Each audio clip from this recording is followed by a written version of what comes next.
I followed my wife one night, and it changed everything. I never imagined I would become the kind of husband who followed his wife. For 12 years, Vanessa and I had built a life together. We had a beautiful home, successful careers, investment properties, and enough money to live comfortably. I trusted her completely. If someone had told me she would one day betray me, I would have laughed in their face. But trust doesn't disappear overnight. It dies slowly. One lie at a time.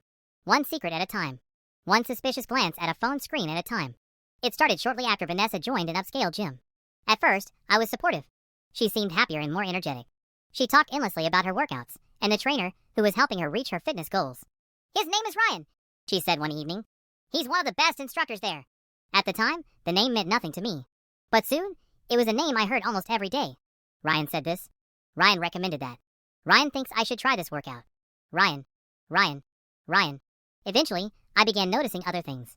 Vanessa started taking her phone everywhere, even to the bathroom. She smiled at messages, but quickly locked the screen whenever I walked by. Late night, gym sessions became more frequent. And whenever I asked simple questions, she became defensive. One night, I finally confronted her.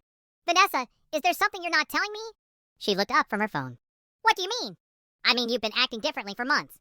Her expression hardened. "Daniel, not this again. Are you seeing someone else?" The silence that followed felt endless. Then she laughed. Actually laughed.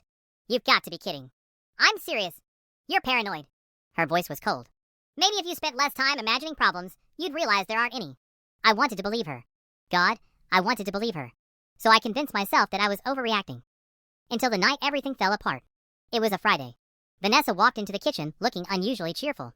"I'm spending the night at Melissa's place." I looked up from my coffee. "Everything okay?" "Yeah. She's having a rough time and doesn't want to be alone." The explanation sounded rehearsed, but I smiled. "No problem."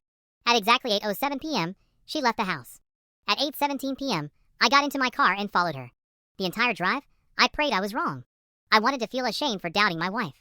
Instead, she drove in the opposite direction from Melissa's neighborhood. My hands tightened around the steering wheel. Then she pulled into a quiet residential street. A man stepped outside one of the houses. Ryan, the gym instructor. My stomach dropped. I watched him walk toward her car. I watched him kiss her. Then I watched them disappear into his house together. The lights came on. The curtains closed. And 12 years of marriage shattered in less than 30 seconds.